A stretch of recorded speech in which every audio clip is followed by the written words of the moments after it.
L'interview matinale, première partie, énorme sujet ce matin. Je fais rarement ça, mais là quand même, avec Isabelle et Geoffroy qui nous rendent visite pour nous parler non seulement d'un livre, mais surtout d'une opération autour de ce livre absolument... Ben, vous allez voir, on va en parler. Déjà, bonjour à tous les deux. Bonjour. Bonjour. Alors, vous êtes là tous les deux dans le studio parce que, donc, Isabelle, tu es auteure. Oui. Tu vas publier, c'est ton troisième... Troisième livre, oui. Voilà, troisième livre. Et justement, le sujet, c'est non pas tant le sujet du livre que surtout comment tu le proposes et avec quoi, qu'est-ce que vous avez construit autour. Je vais juste donner un petit indice. Lingot d'or pour quelqu'un à la fin. Voilà, c'est tout. On va développer plus tard. Mais d'abord, on va faire les présentations. Alors, dans la vie civile, profane, vous êtes tous les deux, je ne sais pas amoureux, mais au moins mariés. Oui. Quand même. En fait, nos 25 ans. Waouh! Félicitations! Merci. Et ce projet en commun, donc, c'est un peu la continuité en fait de ton travail autour de l'écriture, Isabelle, puisque l'écriture n'est pas arrivée tout de suite dans ta vie. En tout cas, tu as été fort encouragé par Geoffroy, qui voyait ce que tu faisais et t'a un jour un peu poussé à présente-le un peu plus quand même, non? Comment ça a commencé tout ça en fait? Donc, ça a commencé en 2012 par l'écriture d'épisodes en mode feuilleton pour alimenter son site internet de musique. Ah oui, voilà, parce que toi, Geoffroy, tu fais de la musique. Ouais, enfin. Tu fais de l'internet multimédia 2.0. Voilà, notamment. Et à l'époque, en 2012, donc avec ton groupe, J'en passe, ouais, c'est ça? C'est ça. Tu cherches un moyen de faire parler de ton groupe, d'animer en fait. D'animer le site, parce qu'un site d'un groupe, en général, on met nos bio, quelques photos, voilà, les prochains concerts, et puis c'est tout, ça dit pas beaucoup, quoi. Ouais. Donc je cherchais une idée, un truc vraiment pour essayer de fidéliser les gens, de les faire revenir, etc. Et comme je savais que Isabelle, elle écrivait bien, mais elle voulait pas se lancer, quoi. Enfin, c'était... Donc, je l'ai un peu incité, je lui ai proposé finalement de faire comme ça une petite histoire à épisode, comme ça, qui fait vivre le site, où les gens, ils savent qu'ils vont revenir tous les 15 jours, ils ont le nouvel épisode, et voilà. Tu étais son lecteur secret et tu as envie un peu de partager, de mettre en avant ce talent dont tu étais le seul témoin. Voilà, je voulais faire connaître ça autour. Et comment ça se passe, toi, à ce moment-là, Isabelle? Tu te dis, ouais, carrément, ou là?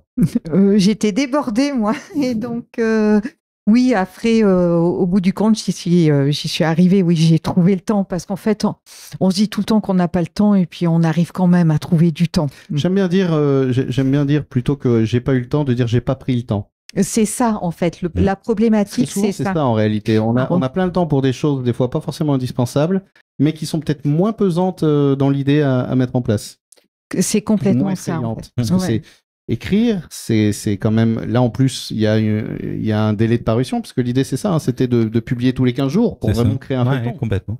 Mais en fait, je dirais que si j'avais pas eu justement ce coup près, je pense que peut-être que je m'y serais pas mise, ou peut-être... oui, moi, il me faut un petit cadre quand même, quoi. Ouais, bon... C'est les artistes, ça. Si de temps en temps...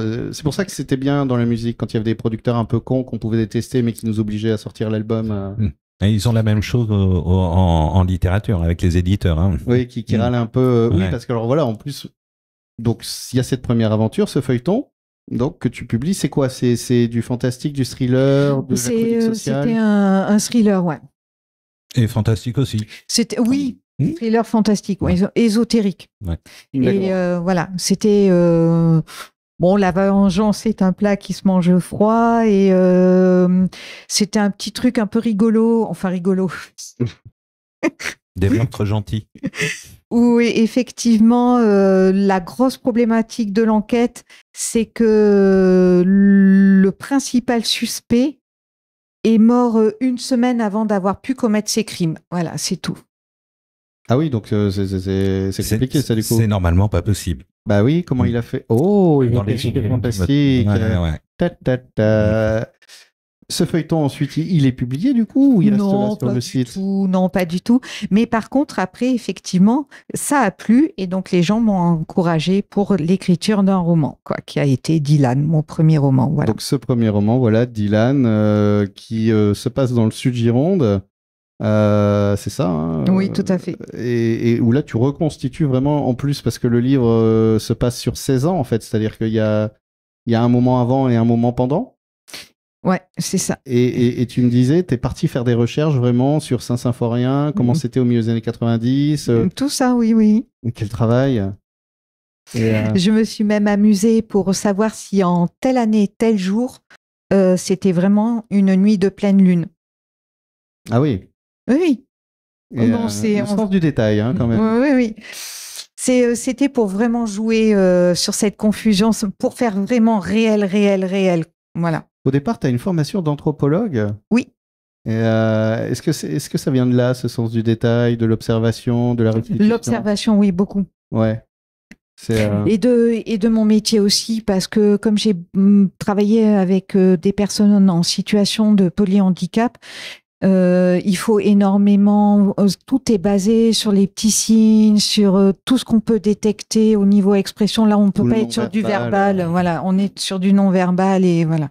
Donc effectivement, j'aime énormément observer tout ce qui se passe autour de moi et ça fait autant de choses qu'on peut mettre après dans les livres, quoi. Et Dylan, c'est du thriller fantastique aussi ou tu abordes d'autres rives? Je suis partie d'un adage, ce que tu crois posséder, c'est ce qui te possède en fait. Et oui, tout le monde va me dire, mais bien sûr. Et il faut se libérer de ce qui nous emprisonne. Et donc là, c'est une secte qui libère ses adeptes par le crime des personnes qui les possèdent.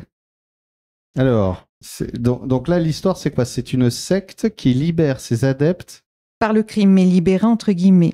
Oui, voilà, elle dit en gros... par exemple, là, ta mère, elle te bouffe ta vie, elle t'en... Comment tu sais? Elle t'embête, elle te passe des coups de fil, elle te harcèle, voilà. Mais libère-toi de tout ça. Et tu l'as. Voilà.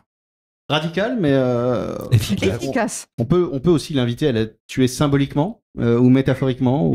Non, là c'est bien réel. Oui. Et donc il y a il y a tout un rituel, il y a une hiérarchie dans la secte, enfin voilà. Et donc qui dit thriller dit enquête, donc j'imagine qu'il y a un policier autour de ça qui va essayer de détricoter. Oui, voilà, mais surtout le tueur en série, en fait, Dylan est un des adeptes et c'est l'histoire d'une vengeance. Il va éliminer les adeptes un par un, selon une liste préétablie par lui. Le Dylan. Oui. Ah, il prend c'est l'arroseur arrosé, en fait. Et du coup, ça fait vraiment une trame assez efficace, hein, puisque le lecteur, lui aussi, va flipper, parce qu'il va être à un moment donné dans la tête de la dernière victime qui se tarte la plus grosse paranoïa de sa vie, quoi. Mais il y a un héros dans le livre ou... Oui, le détective. Ah, il y a un détective. Oui.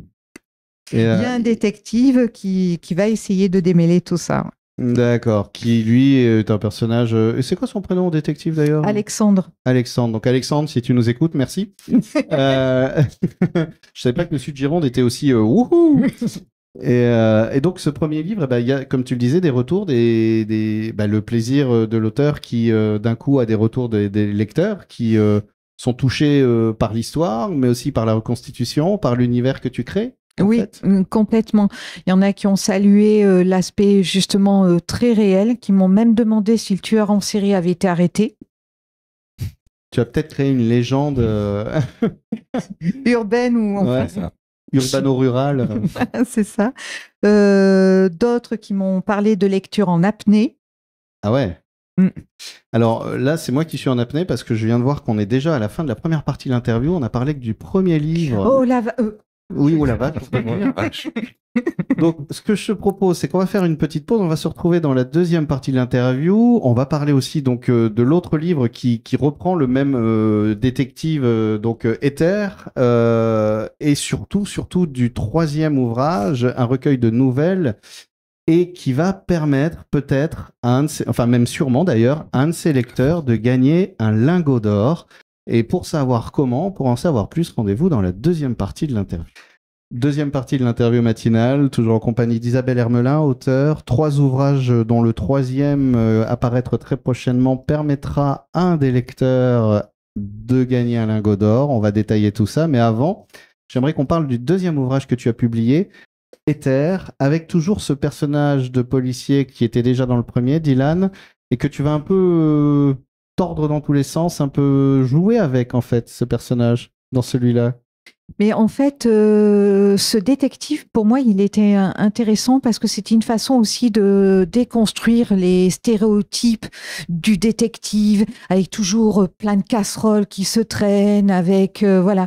Donc moi, il a pas d'addiction, c'est juste un pauvre type qui au départ a pas beaucoup de jus, enfin pas beaucoup d'énergie, et qui petit à petit va se laisser entraîner dans cette histoire complètement incroyable de prophéties apocalyptiques et tout ça, enfin, voilà. Oui, alors sans trop dévoiler, effectivement, au départ, lui, la première enquête, ça se passe dans le Sud-Gironde, dans Dylan, voilà, Saint-Symphorien et alentour et tout ça. Et là, Deuxième carrément... enquête, voilà, démarre aussi dans le Sud-Gironde, disparition de personnes, mais bon an, mal an, il va être obligé de réinterroger. Enfin, ça remonte quasiment jusqu'aux origines de l'humanité. Et donc, pour découvrir un peu le mystère révélé de ce livre, évidemment, on invite les auditeurs à se procurer aussi Éther. Éther, donc, qu'on peut, par exemple, commander sur le site. Comment on le commande? Alors, tous mes livres sont disponibles dans n'importe quelle librairie de France. D'ailleurs, j'ai vu sur commande, hein, par contre, mais dans n'importe où. Donc, il suffit d'aller à la librairie qu'on connaît, on dit voilà, je voudrais Éther d'Isabelle Hermelin ou Dylan d'Isabelle Hermelin, et hop là. Et hop là, au bout d'une semaine, il est là. Un gros soutien d'ailleurs pour la publication de tes romans avec par l'assaut A4PM. Oui, c'est une association qui est à Gujan-Mestras et qui apporte un réel soutien très professionnel aux auteurs pour tous ceux qui ont envie de créer un livre. Enfin voilà, ils sont vraiment très très pertinents, très engagés dans leur accompagnement. On va parler maintenant du lingot d'or. On va parler du lingot d'or parce que donc arrive le troisième ouvrage, un recueil de nouvelles. Et là, il y a une envie qui naît, c'est ça, Geoffroy? Ouais. Oui, Isabelle, elle trouvait que c'était peut-être un petit peu léger. Elle hésitait à partir sur donc les nouvelles. Il paraît que ça se vend pas très très bien en France, c'est plus anglo-saxon, tout ça. Donc elle avait 4 nouvelles. C'était dommage de rien en faire aussi. Et donc c'est là qu'à un moment, je sais pas trop comment on est venu, mais il y a une analogie en fait entre ce qu'elle écrit, où c'est du thriller, mais c'est du thriller de plus en plus, du thriller à énigme. Oui. Où tu vas avoir le petit twist, le rebondissement, quelque chose comme ça. Et en fait, il y a une analogie. Quoi, à chaque fois, on fait waouh. Exactement. Et en fait, ce qui se passe, c'est cette émotion que tu ressens quand tu as le twist. Tu dis ah mais j'aurais dû le trouver avant. Oui. Mais pourquoi je l'ai pas vu venir? Mais bien sûr, ça pouvait être que ça. Et en fait, c'est exactement la même émotion que tu as quand tu résous une énigme. Oui.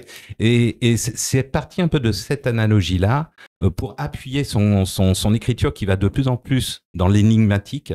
Et ben, c'était de faire une chasse au trésor finalement liée à son recueil de nouvelles. Donc une vraie chasse au trésor avec un vrai trésor au bout. Avec un vrai trésor. C'est une chasse au trésor numérique, c'est-à-dire qu'elle peut se faire de chez soi, de son fauteuil, tranquille. On n'est pas obligé de prendre la pelle, la pioche et d'aller creuser sous tous les arbres qui sont autour. On reste de chez soi. Et on trouve des codes qui sont répartis dans le recueil de nouvelles, un peu moins d'une trentaine de codes, qu'on va renseigner en ligne à un emplacement qui est donné dans le livre et qui amène sur un peu moins d'une trentaine d'énigmes en ligne. Il suffit de résoudre toutes les énigmes, ça paraît simple comme ça, et ça permet de construire la carte au trésor qui amène au trésor. Mais comme vous êtes des coquins tous les deux et un peu joueurs, j'ai l'impression, vous avez décidé de lancer une autre petite subtilité, c'est que le lingot d'or, il grossit avec le temps. Ouais. C'est-à-dire que au départ, le lingot, pour le moment, il fait 15 grammes. C'est la mise de départ. Donc 15 grammes, c'est pas beaucoup, mais ça fait quand même 1 500 €. Ouais, c'est à peu près. C'est pas donné. C'est pas une jolie somme déjà. Voilà. Si elle vend 10 livres, clairement, elle gagne pas d'argent. Elle en perd pas mal. Oui, la Mais idée, ça, c'est pas de grave. jouer avec, Ouais, tout à avec fait. le concept. Voilà. Et après, on a mis des paliers, en fait. Et plus elle vend de livres, et plus le lingot va monter de poids. Donc, il va passer à 20 grammes, 30 grammes, 50 grammes. Il n'y a pas de limite en soi. Ça dépend du nombre de livres vendus, en fait, tout simplement. Et on peut déjà participer alors. Alors, on peut déjà Comment précommander. on participe d'ailleurs? Alors, il suffit, en fait, il faut acheter le recueil. Quand on a le recueil, Ok. après, ça part. Pour avoir le recueil, actuellement, il est en précommande parce qu'il n'est pas encore arrivé. En fait, actuellement, il est sur la route dans un camion et il doit arriver dans une semaine chez nous. Donc, la chasse au trésor en elle-même, elle va commencer a priori fin juin, début juillet. On ne connaît pas la date exacte. C'est quand toutes les personnes qui précommandent le livre, actuellement, c'est sur Ulule que ça se passe. Pour le trouver, c'est très simple. Vous allez sur Google, vous tapez d'encre et d'or. Et vous D'accord. allez tomber le premier lien, ce sera le lien Ulule. Après, ce sera un salon où il y a des gens qui en parlent, etc. Donc, c'est assez sympa. Il y a une petite frénésie autour de ça. C'est rigolo. Et vous le précommandez. L'avantage de le précommander, c'est que dès qu'on va recevoir les livres, on va préparer tous les colis pour tout le monde, pour toutes les précommandes, et on va les envoyer à tous le même jour, de telle sorte qu'ils commencent tous la chasse au trésor au premier jour. Et après, on va le vendre, bien sûr, par le biais des séances de dédicaces qu'Isabelle a un peu partout au mois de juillet, et elle va continuer à le vendre. Et donc, toutes ces ventes derrière, effectivement, ça alimente le compteur de vente qui alimente le poids du lingot. Oui, voilà, parce que l'idée, c'est de jouer vraiment tous ensemble. Mhm. Donc, de dire, nous, on est là, en fait, pour réinvestir les bénéfices des ventes pour faire grossir le lingot d'or. C'est ça. Et donc, ne gagnez pas. Enfin, j'imagine que du coup, il va y avoir des clubs qui vont se mettre pour Non, ne pas espère. gagner trop vite. Parce que si on gagne trop vite, on aura peut-être que 20 grammes. Parce que là, j'ai vu qu'actuellement, on est à 62 livres de passer à 20 grammes, donc 2000 €. Ouais. Et il y a plusieurs paliers, évidemment, jusqu'à 250 grammes au moins, voire voilà. Il y a pas de limite en soi, ça va dépendre. Et voilà, parce qu'on peut être tenté de gagner tout de suite 2000 € ou d'attendre un peu et de tenter de gagner 5000 ou 10 000 €. Mais là, du coup, peut-être on ne gagnera pas. Et voilà. Il va falloir se Il y aura peut-être quelqu'un caler. d'autre avant. Oui. J'aime beaucoup le concept d'encre et d'or. Donc, et on donnera, je pense qu'Isabelle en plus, alors il y a des petites statistiques où les gens auront leurs statistiques, ils pourront noter leurs énigmes en ligne aussi, etc. Parce qu'on a envie d'avoir un retour et savoir si ce qu'on fait est pas trop mal et éventuellement pour savoir ce qu'on peut faire après. Et aussi au niveau statistique global, il y aura quelques infos qui seront données quand même au fur et à mesure de la chasse au trésor, je pense, sur son compte Instagram. Le compte Instagram donc d'Isabelle, c'est Isabelle Hermelin. Ouais, tout simplement. Voilà, on peut directement aller voir Isabelle Herbelin, Instagram, le site aussi. Le site, c'est isabellehermelin.com, tout bête. Voilà, et donc la chasse au trésor d'encre et d'or.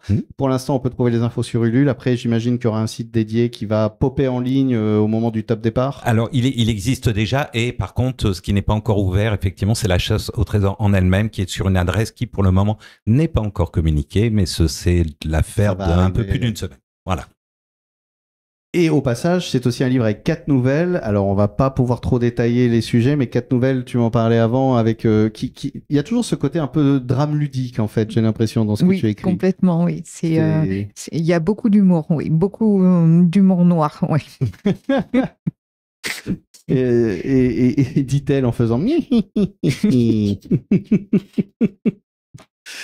merci beaucoup à tous les deux. Donc, je rappelle que les livres d'Ilan et Ether sont eux d'ores et déjà disponibles. Dans n'importe quelle librairie. Et pour le lingot d'or, let's go quoi. Il faut attendre encore. D'encre et d'or. Allez, hop, commandez.